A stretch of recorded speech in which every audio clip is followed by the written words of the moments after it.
অনুপম স্থাপত্যশৈলী আর বিবর্ণহীন চেহারা নিয়ে মাথা উঁচু করে দাঁড়িয়ে থাকা দোতলা ভবনটি যেন রাস্তার পথচারীদের ঢেকে বলে, তাকাও, আমার দিকেও তাকাও।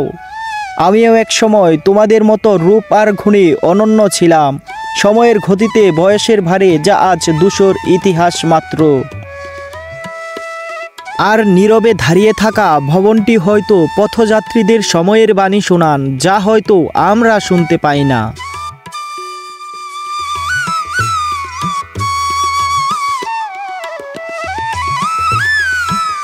এমন রাজকীয় প্রাসাদ নীরবে দাঁড়িয়ে থাকা দেখলে মনটা যেন ঠুকরে কেঁদে ওঠে।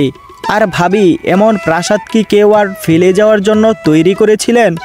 কত অত্যাচার আর নিপীড়নই না হর্ষ করতে হয়েছিল তাদের, যার জন্য এমন সুরম্য অট্টালিকা ফেলে চলে যেতে হয়েছিল দূর দেশে। বন্ধুরা, বলছিলাম নারায়ণগঞ্জ জেলার ২৫০০ উপজেলার ভালিয়াপাড়া জমিদার বাড়ির কথা। ১০০ বছর আগে নির্মাণ করা বাড়িটির রূপ সৌন্দর্য এখনও মুগ্ধ করে সবাইকে। বন্ধুরা, এটি হচ্ছে বালিয়াপাড়া জমিদার বাড়ি। বন্ধুরা, আর এখানে কিন্তু একটি রাস্তা রয়েছে। বালিয়াপাড়া বাজার থেকে ১ মিনিট সামনে আসলে কিন্তু আপনারা এই জমিদার বাড়িটি এখানে পেয়ে যাবেন।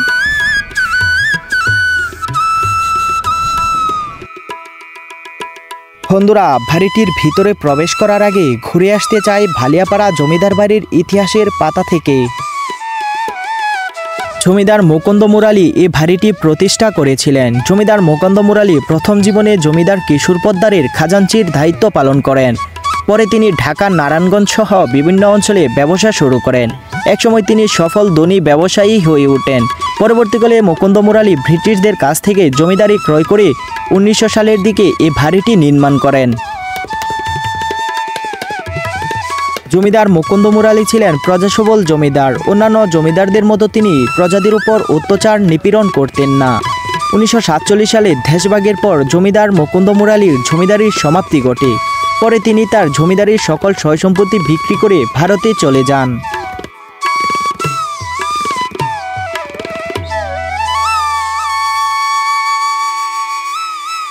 জমিদার মুকুন্দ মুরালি সবকিছু বিক্রি করে দিলেও তার এক মেয়ে নারায়ণগঞ্জে বিয়ে দেওয়ার কারণে এই বাড়িটি বিক্রি করেননি।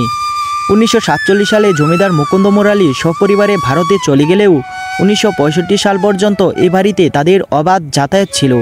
এমনকি জমিদার মুকুন্দ মুরালি এখানে এসে মাঝে মধ্যে থাকতেনও। বন্ধুরা, দেখুন জমিদার বাড়ির রুমের ভিতরের কি অবস্থা।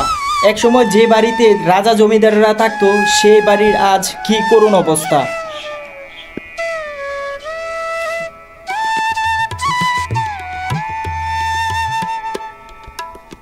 বন্ধুরা, জমিদার বাড়ির এই যে রুমটি দেখতে পাচ্ছেন, এটি সম্ভবত ওই সময়ে রান্নাঘর ছিল, কারণ এখানে এই রুমের অবকাঠামো দেখে বোঝা যাচ্ছে যে এটি ওই সময় পাকঘর অথবা রান্নাঘর হিসাবে জমিদার বাড়ির লোকেরা ব্যবহার করত।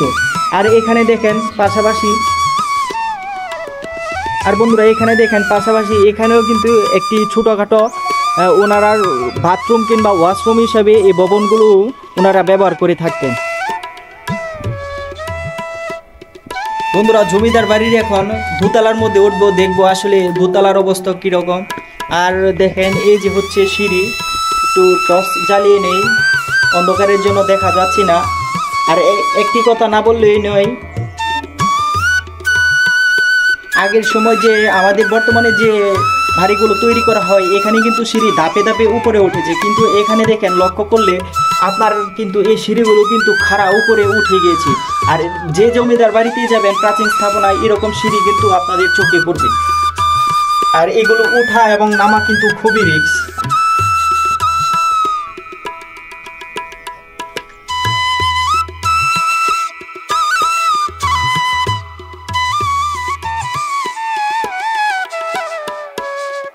(১৯৭১ সালের আগ পর্যন্ত বাড়িটির দরজা জানালা সবকিছুই অক্ষত অবস্থায় ছিল, কিন্তু মুক্তিযুদ্ধের সময় বাড়িটির দরজা জানালা সবকিছুই লুট হয়ে যায়।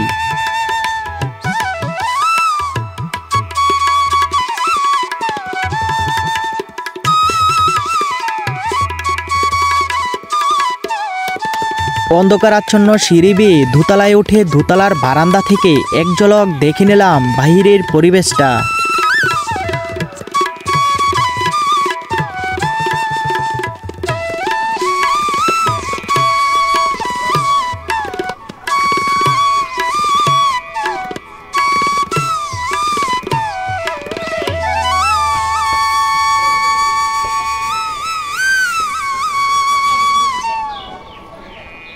ধুতলা সিঁড়ি বেয়ে এবার ভাড়িটির ছাদে চলে এলাম। ভাড়িটির ছাদে জন্ম নিয়েছে বিভিন্ন আগাছা পরগাছা, আর মেঝেতেও জন্ম নিয়েছে শেওলা।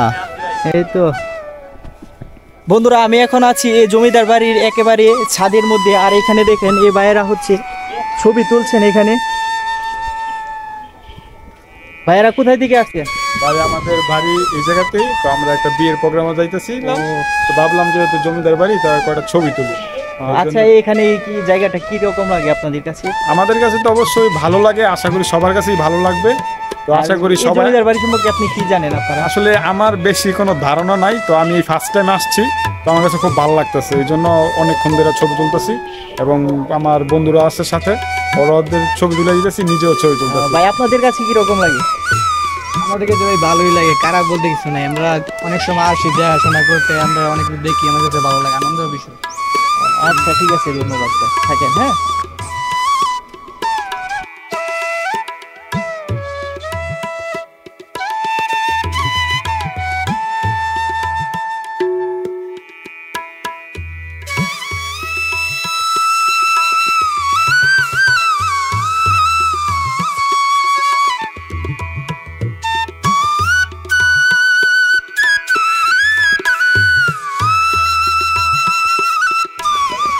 বন্ধুরা, এই জমিদার বাড়ির উপরে উঠতে যেমন কষ্ট হয়েছে আমার, আর দেখেন কতটুকু খাড়া এই সিঁড়িটি, আমার নামতেও কিন্তু ভয় করছে, তবু আস্তে আস্তে নামতেছি। কি বিপজ্জনক রাস্তা দেখুন বন্ধুরা।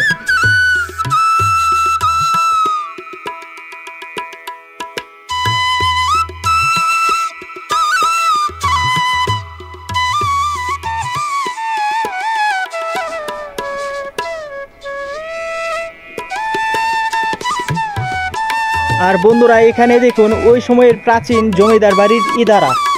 আমি এই জমিদার বাড়িতে এসে কিন্তু কোনো পুকুর, ওনাদের কোনো পুকুর দেখতে পাইনি। এখানে একটি ইদারা রয়েছে, সম্ভবত এই ইদারার জলই ওনারা ব্যবহার করতেন।